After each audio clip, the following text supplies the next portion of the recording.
Bismillahirrahmanirrahim. Assalamualaikum warahmatullahi wabarakatuh.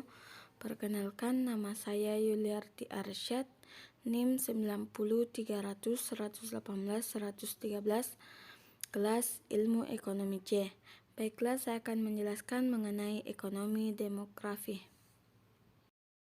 Dalam ekonomi demografi, kita juga membahas mengenai model transisi demografi, di mana model transisi demografi adalah sebuah model yang digunakan untuk mendeskripsikan perubahan-perubahan dalam statistik-statistik kependudukan seperti angka kelahiran, angka kematian, dan pertumbuhan penduduk seiring dengan berjalannya waktu. Adapun 4 tahapan dari transisi demografi, yaitu pertama, high stationary, di mana angka kematiannya tinggi dan angka kelahirannya pun tinggi. Pada tahap pertama atau yang juga disebut masyarakat pre-industrial, maka angka kematian dan angka kelahiran keduanya masing-masing tinggi. Pada tahap ini, angka kematian yang tinggi dan berfluktuasi banyak disebabkan oleh bencana kelaparan, wabah penyakit, dan peperangan yang sering terjadi di negara-negara pada masa ini. Angka kematian bayi tinggi dan angka harapan hidup rendah akibat kurangnya teknologi dan tenaga kerja dalam fasilitas kesehatan. Tahap kedua, yaitu early industrial, di mana angka kematian menurun dan angka kelahiran tinggi. Pada tahap kedua atau yang disebut dengan early industrial, maka angka kematian pada masyarakat menurun secara signifikan, sedangkan angka kelahiran masih tetap tinggi. Laju perubahan alami meningkat hingga puncaknya pada akhir tahap ini. Kematian bayi turun dan harapan hidup meningkat. Tahap 3, yaitu late expanding, di mana angka kematian menurun dan angka kelahiran menurun. Pada tahap ketiga, angka kelahiran mulai menurun menyusul angka kematian. Hal ini disebabkan oleh perubahan nilai-nilai yang ada di masyarakat. Orang-orang memilih untuk memiliki lebih sedikit anak karena keluarga besar tidak lagi menjadi aset ekonomi ketika sebuah keluarga pindah dari desa ke kota. Tahap keempat, yaitu low stationary, di mana angka kematian menurun dan angka kelahiran menurun. Pada tahap keempat, angka kelahiran dan kematian sama-sama rendah. Fluktuasi yang terjadi rendah dan pertumbuhan populasi lambat. Angka kematian sedikit meningkat seiring dengan peningkatan usia rata-rata penduduk. Namun, harapan hidup masih meningkat karena angka kematian berdasarkan usia terus menurun. Kebanyakan negara-negara Eropa saat ini berada pada tahap transisi demografi keempat. Ada 3 model piramida penduduk. Yang pertama, piramida penduduk muda atau ekspansif. Nah, piramida penduduk muda berbentuk kerucut dengan alas yang lebar dan puncak meruncing. Piramida penduduk ini menggambarkan pertumbuhan penduduk yang pesat. Selain itu, pada piramida ini penduduk usia muda merupakan jumlah yang dominan. Contoh negara dengan piramida penduduk muda adalah Indonesia dan Cina, di mana negara tersebut memiliki penduduk muda yang mendominasi. Mengenai ciri-ciri negara yang termasuk dalam piramida penduduk muda, yaitu tentunya sebagian besar penduduk berada dalam kelompok umur muda. Kedua, selain itu tingkat kelahiran dan kematian masih cukup tinggi dan dibarengi dengan pertumbuhan penduduk tinggi. Yang kedua yaitu piramida penduduk dewasa, di mana piramida ini menggambarkan negara atau daerah dengan pertumbuhan penduduk yang stabil. Dalam piramida penduduk dewasa, angka kelahiran atau natalis dan angka kematian atau mortalitas cenderung seimbang.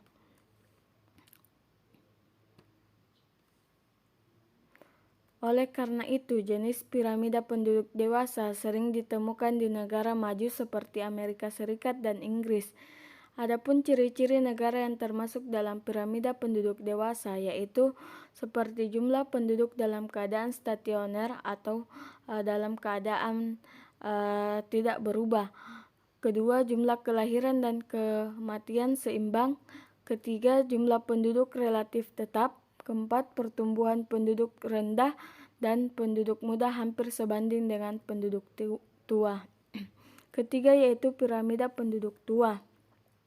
Piramida penduduk tua menggambarkan kondisi daerah di mana angka pertumbuhan penduduknya cenderung mengalami penurunan.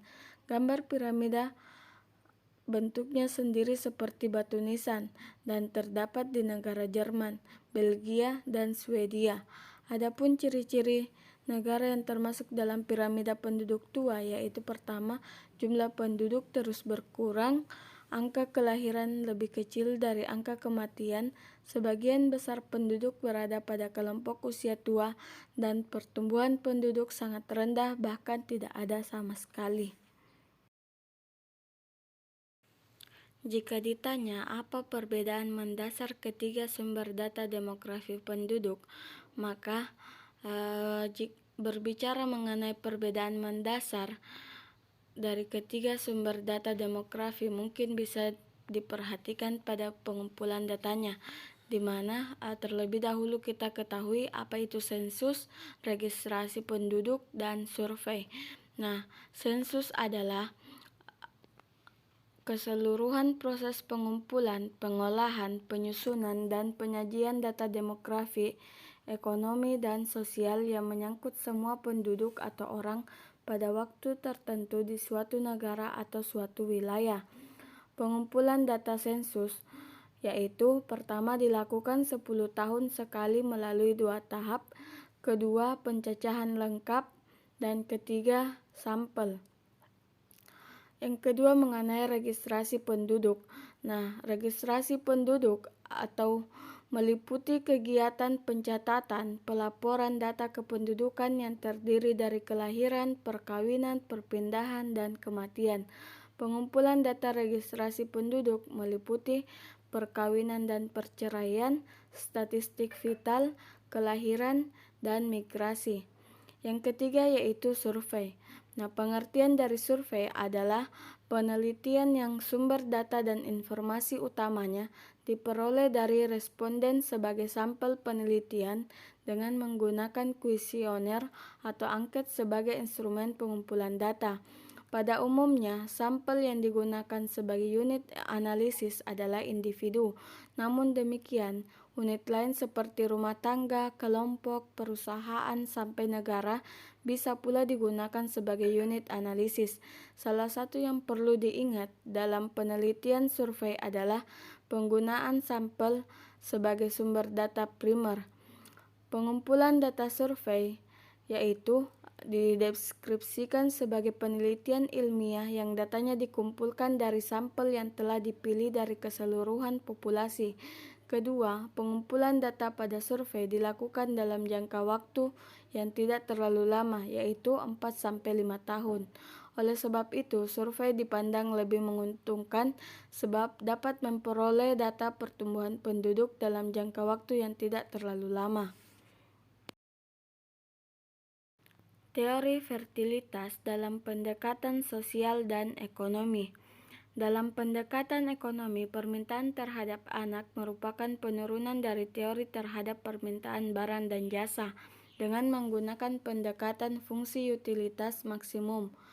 Konsep permintaan anak dapat diartikan sebagai jumlah anak yang diinginkan dalam rumah tangga. Hal tersebut terkait dengan ukuran keluarga optimal yang diinginkan, termasuk di dalamnya bagaimana sikap orang tua dalam memandang nilai atas kepemilikan anak. Permintaan anak dalam rumah tangga dipengaruhi oleh beberapa faktor, di antaranya faktor sosial dan ekonomi. Kagichi Basi dalam Sofyardi dan Helmi pada tahun 2013 menyatakan setidaknya ada 6 alasan mengapa orang menginginkan anak, yaitu pertama, dari sisi ekonomi anak dipandang sebagai tenaga kerja. Kedua, penyumbang pendapatan bagi keluarga. Dari sisi kepentingan hari tua, Anak dipandang dapat memberikan jaminan keamanan, perlindungan di hari tua. Dari sisi psikologis, anak sebagai mitra, jiwa dan kasih sayang. Dari sisi keluarga, anak dipandang sebagai kelanjutan keturunan dan pembawa nama keluarga. Dari sisi sosial dan keagamaan, anak sebagai pemenuhan kewajiban sosial dan keagamaan. Dari sisi perkembangan kehidupan modern, anak sebagai modal sosial untuk memperluas jaringan dan memenuhi kebutuhan-kebutuhan mereka. Jika kita melihat soal seperti pada gambar, yaitu misalkan diketahui data fertilitas daerah Sukamaju di bawah ini, maka jika disuruh menentukan GFR dan ASFR-nya, maka cara menjawabnya yaitu sebagai berikut. Untuk mencari GFR dan ASFR, maka terlebih dahulu kita harus mengetahui apa itu GFR dan apa itu ASFR. Nah, pertama-tama kita selesaikan GFR terlebih dahulu, di mana GFR atau angka fertilitas umum, maka rumusnya yaitu GFR sama dengan L dibagi W dalam kurung 15 sampai 49 tahun dikali 1000. Maka terlebih dahulu kita harus mengetahui apa itu L dan apa itu W. Nah, L adalah banyaknya kelahiran dan W banyaknya penduduk wanita. Nah, jika dimasukkan ke dalam rumus, maka GFR sama dengan 59 dibagi 1800 dikali 1000, maka hasilnya adalah 32. Jadi, hasil di atas menunjukkan bahwa dari 1800 wanita berumur 15 sampai 49 tahun terdapat kelahiran sebanyak 32 bayi. Yang kedua yaitu mencari ASFR atau angka kelahiran menurut umur. Nah, adapun rumus dari ASFR yaitu ASFR X sama dengan BX per PX dikali 1000, di mana BX adalah jumlah kelahiran dan PX adalah jumlah penduduk wanita. Jika dimasukkan ke dalam rumus, maka ASFR dari umur 15 sampai 19 tahun sama dengan 3 dibagi 150 dikali 1000, maka hasilnya 20. ASFR umur 20 sampai 24 sama dengan 4 dibagi 200 dikali 1000 sama dengan 20. ASFR umur 25 sampai 29 sama dengan 5 dibagi 250 dikali 1000 hasilnya 20. ASFR dari umur 30 sampai 34 sama dengan 15 dibagi 300 dikali 1000 sama dengan 50. ASFR dari umur 35 sampai 39 sama dengan 17 dibagi 350 dikali 1000 sama dengan 48. ASFR umur 40 sampai 44 sama dengan 10 dibagi 300 dikali 1000 sama dengan 33. ASFR umur 45 sampai 49 tahun sama dengan 5 dibagi 250 dikali 1000 sama dengan 20. Berbicara mengenai standarisasi, maka menurut Rothman 2002, standarisasi adalah sebuah metode untuk menggabungkan angka rata-rata kategori spesifik ke dalam nilai kesimpulan dengan mengambil rata-rata yang telah ditakar. Standarisasi dilakukan untuk menyingkirkan dan mengendalikan pengaruh-pengaruh berbagai variabel pada pengukuran angka kematian. Nah, variabelnya itu seperti umur atau komposisi, tempat tinggal, pekerjaan, dan jenis kelamin.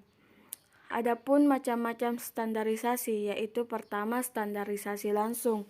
Nah, standarisasi langsung yaitu memberikan hasil yang lebih akurat ketika jumlah dari angka kasus kecil pada setiap kelompok umur atau jenis kelamin pada populasi studi. Metode langsung bisa digunakan untuk menghitung angka rata-rata yang standarisasi, seperti rata-rata tekanan darah yang disesuaikan dengan umur dan jenis kelamin pada kelompok pekerjaan yang berbeda.